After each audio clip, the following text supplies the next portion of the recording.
Okay, let's make sure everything's set up right. Okay, let's make sure everything's set up right. Oh, we got some echo there. Making sure. Okay, neat. Yep, streaming's working.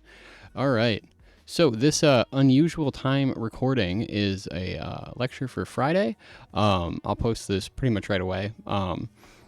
As I mentioned in the last class, I'll be out of town visiting my grandma, who is unfortunately in hospice this weekend. So lecture a little bit early. So probably also be a relatively quick one. We're going to get into the beginning of 3.2 and talk a little bit about power series. Also, by the way, with exams, since I'll be out of town this weekend, grading's running a little bit slower than I'd hoped, and I won't have those until like mid next week, hopefully for you guys. We'll see. We'll see what happens. I don't know. You guys get it. Whatever. Anyways, let's get into it today. So last time we talked in 3.1, if you want to get a little bit of sense of what we did, we talked a little bit about convergent series of analytic functions and what goes on when you've got a big bag of analytic functions and you put them together with a sum. And it turns out you can preserve analyticity as long as you have uniform convergence and lots of nice things carried over using Cauchy's theorem. This was a pretty smooth little trick to use Cauchy's theorem to get what we wanted.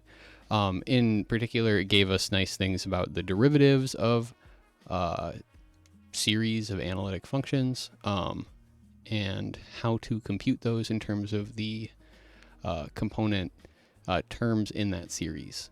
So in 3.2, we're going to talk about power series. Everyone knows and loves power series, Taylor's theorem. This all comes from Calc 2.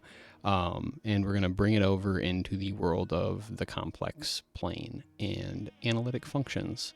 We're going to earn the name analytic. That is, a lot of times people use the word holomorphic to describe these functions, and then later show that holomorphic functions are also analytic. Here, since, it's kind of a conventional thing, since these guys are going, all holomorphic functions end up being analytic. It turns out that a lot of people just start by calling them analytic in the first place. It maybe is more technically correct to call them holomorphic and then show that holomorphy implies analyticity.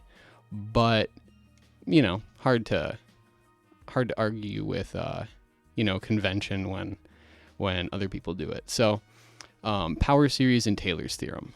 Everyone knows what a power series is. A power series is just a series of the form an z minus z naught to the n. So just shift the z by some z naught potentially, and it's just a long polynomial, an infinitely long polynomial. Everyone knows about these guys. You've seen them a ton of times before. And the ANs are, of course, fixed complex numbers. Z naught is another fixed complex number. That is like a kind of like where it's like centered at. And then these ANs are the coefficients. Okay, fair enough. So power series convergence. Let me get out my highlighter right here. Yeah, there we go. All right. Yeah, I'll use blue. So theorem 3.2.1, power series convergence. So we're going to look at a power series. What we're going to claim is that there is a unique number r greater than 0, capital R, possibly this is positive infinity, called the radius of convergence, such that for z minus z naught less than r in modulus, that is for all points within a distance of capital R from z naught, not including points of a distance r potentially, the series converges. And if z minus z naught is greater than r in modulus, that is for points further away than that, strictly further away, the series diverges. The convergence also, when you're less than r, is uniform and absolute on every closed disk in the set of complex numbers within a distance r from z naught. Okay, so this open disk centered at z naught of radius r. No general statements, though, can be made for the case on the boundary of the disk. Okay, so the picture here to think of is not too bad. Basically, you've got a disk in the complex plane centered at z naught, and everything inside this disk, you've got convergence there to your power series converges absolutely and uniformly. And then outside of it, everything is no good all out here. This zone, it's all bad. It all diverges. So everything goes bad out there. Everything is good inside. And then on the boundary, on the edge here, we can't say. At least not with this. So this is that's like the case where it's like, it doesn't, who knows, right? So there's at least a clear demarcation line. What happens on that line demarcating the convergent part from the not convergent part is anyone's guess. Or more accurately, we just need more tools to talk about it. So this is kind of the idea. To prove it, we'll have to do a little bit more. So within this disk, to be clear, the absolute and uniform convergence, the uniform and absolute convergence is on every closed disk in here, just to be clear. So pick a closed disk, some little circle, and all the insides. You got absolute and uniform convergence in there, right? So this disk itself is not closed, right? It's an open disk on the boundary, who knows, right? So it's not the case that it's absolutely and uniformly convergent on this whole disk, but just on any closed disk inside of it. Okay, cool. So to prove this, we're going to need a named lemma, a famous lemma called the Abel-Weierstrass lemma, or Abel, depending on whether you want to pronounce it correctly or not. So the Abel-Weierstrass lemma says that suppose for an r naught greater than 0, the inequality a n in modulus r naught to the n less than or equal to m holds for all integers n greater than or equal to 0, where m is some constant. Okay, fair enough. Fair enough. All right. Notice since r naught is greater than or equal to 0, m has to also be greater than or equal to 0. Otherwise, this doesn't really make any sense, right? Okay, so for all we're going to claim with supposing this is that for all little r's less than r naught, this series, a n z minus z naught to the n, converges uniformly and absolutely. It converges uniformly and absolutely on the closed disk a sub little r, which is the disk centered at z naught of closed disk centered at z naught of radius little r. Okay, so you can kind of see how we're going to end up using this. That is, we're going to use this on the disks inside of this big disk, right? Okay, so let's prove it. Pretty easy, pretty simple little proof. So for z in this closed disk of radius r centered at z naught, we have the following, just a little bit of inequality manipulation. So take a term here, a n z minus z naught to the n, do modulus bars on either side. We're just looking at the modulus of it, the magnitude. Of course, we can take this piece, since we are within a radius r of z naught, right? Break this up right there, break it into two pieces. Basically, the idea right in between here and here, if you want to see it, is that this thing equals a n in modulus z minus z naught to the n in modulus, right? And z minus z naught is less than or equal to r, so we get a n in modulus r to the n, obviously. Okay, and then what we're going to do is we're just going to multiply on top and bottom by r naught to the n, right? So notice right here, this r over r naught, that whole thing to the n, that just r to the n over r naught to the n. And so what we're really doing is we're just multiplying by a clever form of 1. One of everybody's favorite tricks, just a super easy way to manipulate something. And so since what we can do right here is, since we have a n r naught to the n less than or equal to m up here, right? We can just replace that with m. So we have m r over r naught to the n. So we will use the Weierstrass M test, which we talked about last time. We in fact proved it. We'll set mn, the nth term of this m series, to m to the r, m times r to over r naught to the n. Now, since r over r naught is less than 1, why is that? Well, r is less than r naught, so divide by r naught, we get less than 1, right? Strict less than 1. This series, of course, converges, right? Oh, okay. It's geometric. So by the Weierstrass M-test, which if you don't recall, we did at the start of the last lecture and proved, we just basically said, hey, we're just doing the comparison test. It's a fancy form of the comparison test. So we did the comparison test, basically the Weierstrass M-test, and we got convergence. And since the Weierstrass M-test gives us uniform and absolute convergence, we're all good to go. And we have that this series converges uniformly and absolutely as desired. Pretty cool. We're set. All right. So, ooh, almost closed that. Oops. All right, let's go on a little bit. Now that we have this little result in hand, we're going to go back and prove theorem 3.2.1. So this first theorem right here, the power series convergence theorem. So to prove it, we needed the Abba-Weierstrass lemma. But what we're trying to do is we're saying, hey, we've got a power series. We want to show that there's a unique number, capital R, greater than or equal to 0, possibly equal to positive infinity.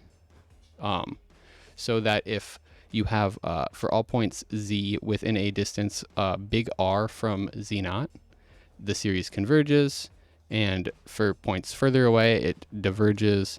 And then the convergence is absolute and uniform on all of the closed disks inside of that open disk of radius big R.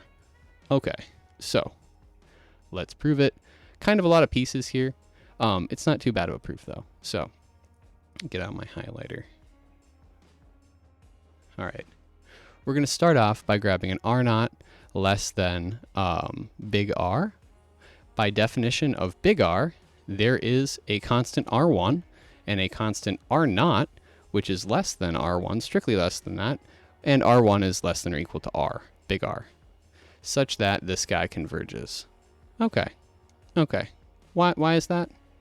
Why is that? By the definition of R. So we're just trying to say that close enough, you're good to go. This is obviously going to be true because you can get something, close enough and then you'll be set. But so this will converge. Therefore, we'll grab this guy with the R naught. That'll converge by the comparison test, right? We're grabbing an R naught that's less than R1, and the R1 will be such that this converges. Okay, cool. The terms a, n, in modulus R naught to the n, these guys are bounded and in fact go to 0. All right. By the Abba-Weierstrass lemma, the series converges uniformly and absolutely on AR for any R less than R naught. Okay. So we're using the Abba-Weierstrass lemma to get absolute and uniform convergence on AR for any R less than R naught. All right. So if we start with R so that everything is good, right? This number so that this holds, right? Then of course we get uniform and absolute convergence inside of that disk just immediately from the Abba-Weierstrass lemma. Easy. Okay. Now, any z with within a distance big R from z naught lies in some AR, and since you can always choose an R naught so that R naught is less than big R, strictly less than it, and bigger than little r, we have convergence at z, right? Okay, so we've gotten a little bit right here. So right here, we've gotten, okay, look, for all the disks of radius r, we have uniform and absolute convergence. Okay, easy. Okay, now we're going to suppose that z1 minus z naught is greater than r.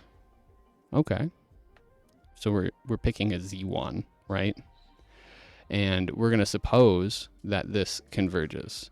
That is, we're going to assume the contrary of what we're claiming, which is that it doesn't converge, right? So for things that are further away from z naught than capital R, this shouldn't converge. So let's assume that it does, and then we'll proceed by way of contradiction to show that that's a lie. Okay, So we're going to assume that converges. Now, we'll derive a contradiction. The terms, an, z1 minus z0 to the n, that quantity to the n, these guys are bounded in absolute value, and they have to approach 0. All right, fair enough. So by the Abba-Weierstrass lemma, if r, big R, is less than a little r, which is less than z1 minus z0, then this guy will converge absolutely if z1 is in a disk of radius little r centered at z0. Okay. Fair enough. Easy. Therefore, this guy, an to the r to the n, converges as well, right? Okay. Because, you know, all we're doing is we're getting further away from z0, right? Okay. So this would mean, by definition of big R, that big R is less than itself, strictly less than itself. But that's a contradiction, isn't it? Right? You can't do that. 1 is not strictly less than 1. 2 isn't strictly less than 2. No number is strictly less than itself. So that's a contradiction. So the convergence is uniform and absolute on every strictly smaller closed disk AR, and hence on any closed disk in A. Oh, okay. So what we're doing is we're saying, hey, we've got A right here, this open disk of radius big R. We grab any strictly smaller disk, and we have convergence there. So basically what we're saying is, hey, look, let me put a pen here. Actually, let me use a different color. I'm going to put like a, I'll use a purple. How about, yeah, purple. So if we want to like deal with this disk, just think about instead taking,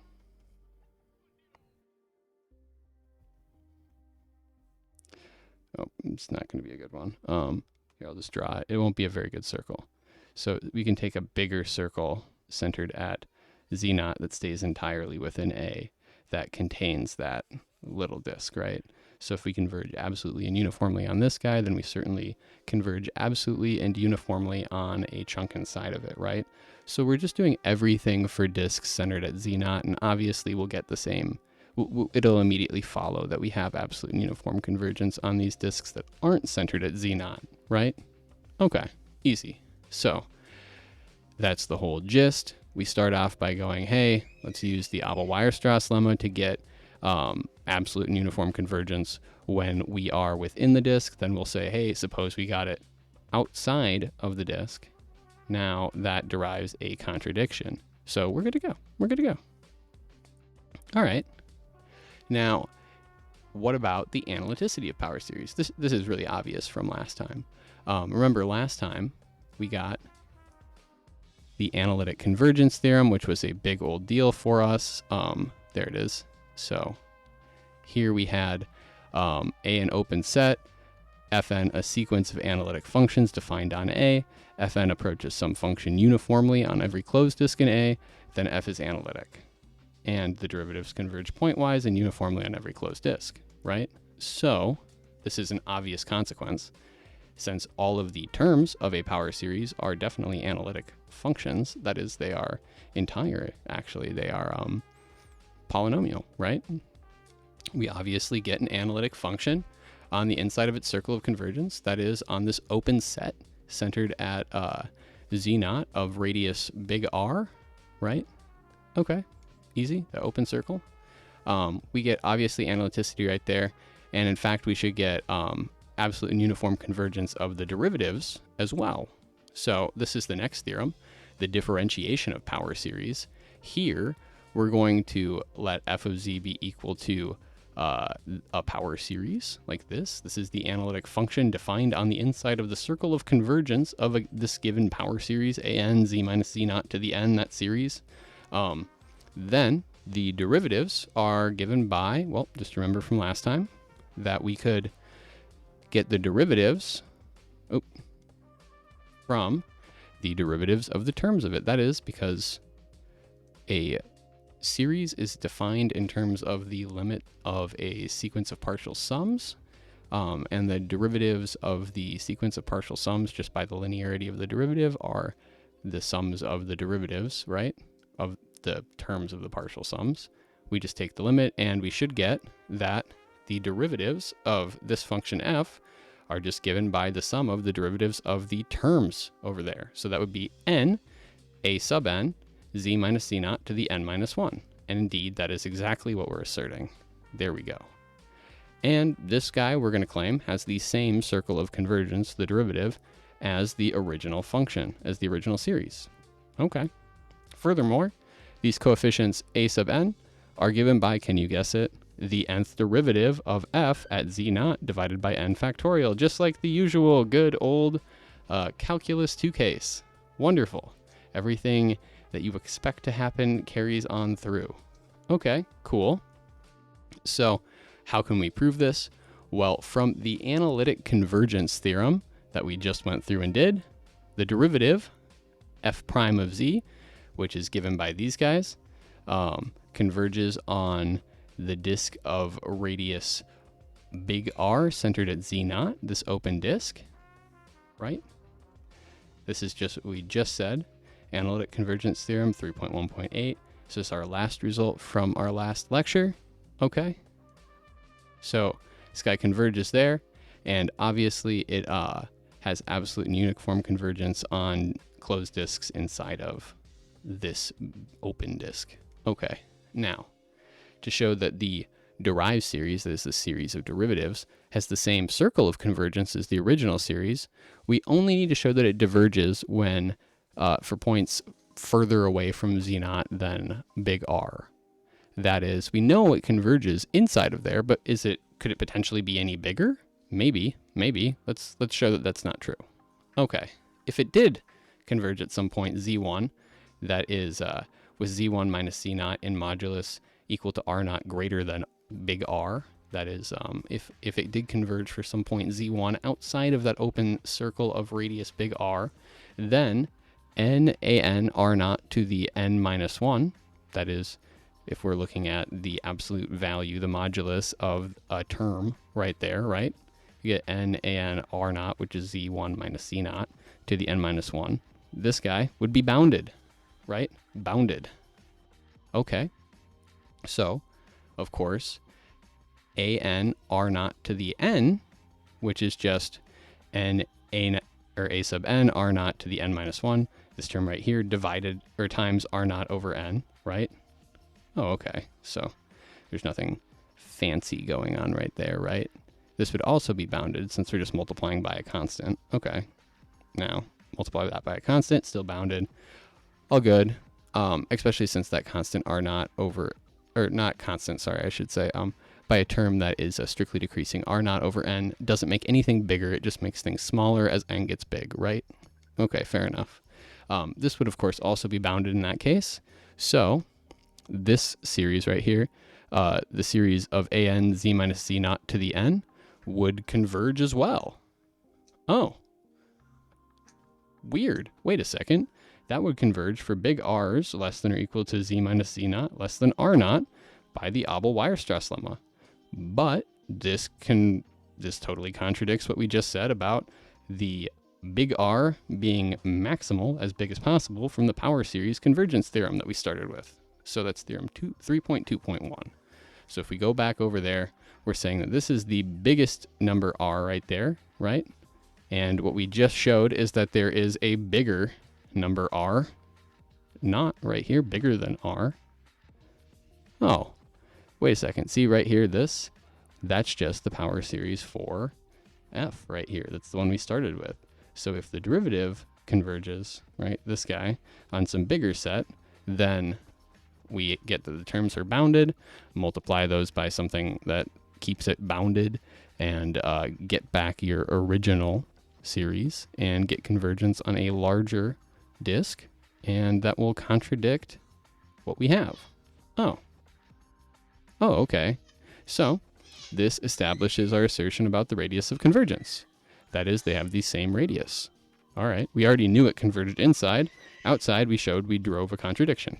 Okay, so to identify the coefficients, all we have to do is do a tedious induction. I will not go through the tedious induction step by step.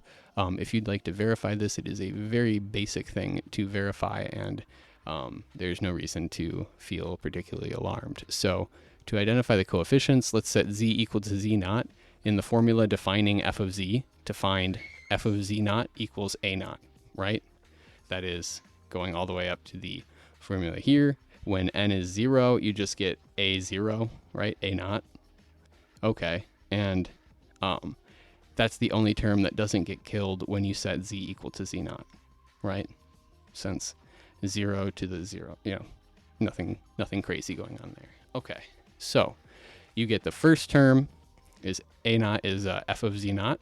Now we'll do the next one. We'll take a derivative, and then we'll do exactly the same thing yet again, and we'll get n factorial times the nth coefficient plus some big other number of factors, and then z minus z naught to the k minus n for k equals n plus 1 to infinity. Okay, so you just kill off the first constant term. In the beginning, it's a naught with a derivative, and then you do the same thing for the first derivative, you know, that you just did right here. See what I'm saying? So you just repeat the process. And then when you plug in z equals z naught, of course, this big old thing right here just goes away, and you get n factorial times the nth coefficient, f the nth derivative at z naught, right? F of the nth derivative at z naught, n factorial, nth coefficient, and then you just, you know, solve for the nth coefficient. It is the nth derivative at z naught divided by n factorial. And bada boom, we have recovered our desired formula for the derivative. That is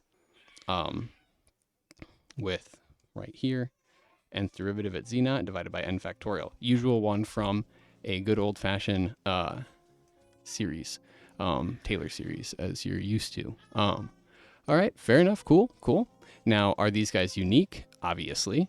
So power series expansions around the same center are unique. That is, if you have the series from n equals 0 to infinity of a sub n times the quantity z minus z naught to the n, defining some function, which is defined as well by the series n equals 0 to infinity b sub n z minus z naught, that quantity to the n, then an equals bn for all n equals 1, 2, 3, so on, right? So these guys here will be the same if they define the same function. Why is this? Well, it's pretty immediate from noticing that an equals the nth derivative at z naught over n factorial, and hey, bn also equals, well, the nth derivative at z naught over n factorial, just by the last theorem. These guys are the same, so an equals bn, obviously. And we get uniqueness of power series representations at a given center.